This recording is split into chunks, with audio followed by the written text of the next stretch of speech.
மறைந்த தமிழ்நாடு முதலமைச்சரும் அதிமுக நிறுவனருமான எம்ஜிஆரை விமர்சித்து பேசிய திமுக எம்பி ராசாவுக்கு எடப்பாடி பழனிசாமி கடும் கண்டனம் தெரிவித்துள்ளார்.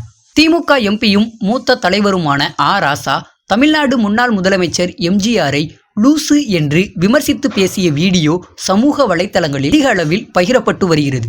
இது அதிமுகவினரையும் எம்ஜிஆர் ரசிகர்களையும் கொந்தளிப்படைய வைத்துள்ளது.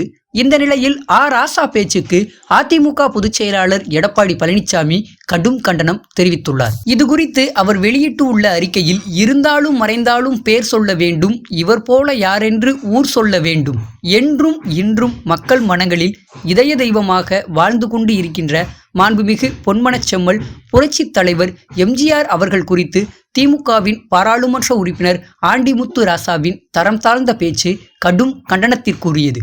மறைந்த தலைவர்கள் குறித்து அவதூறாக பேசி ஆதாயம் தேடிக்கொள்ள நினைப்பதுதான் சுயநலவாதி ஆண்டிமுத்து ராசாவின் வாடிக்கை. அவர் பேசிய பாணியில் அவரை போல் அல்லாமல் பல வரலாற்று உண்மைகளை பேச எங்களுக்கும் தெரியும் என்றாலும், தரம் தாழ்ந்த திமுக அளவிற்கு அனைத்திந்திய அண்ணா திராவிட முன்னேற்றக் கழகம் என்றும் தரம் தாழாது.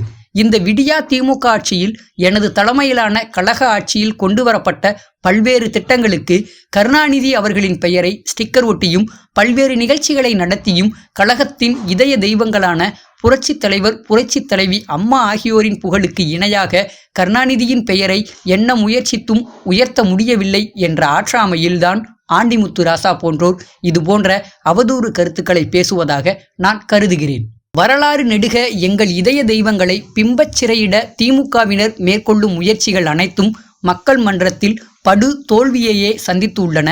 அதே போல இனிவரும் காலங்களிலும் திமுகவினர் தலைகீழாக நின்று தண்ணீர் குடித்தாலும் மக்கள் மனங்களில் வாழும் இதய தெய்வங்களின் புகழை எள்ளளவும் குறைக்க முடியாது.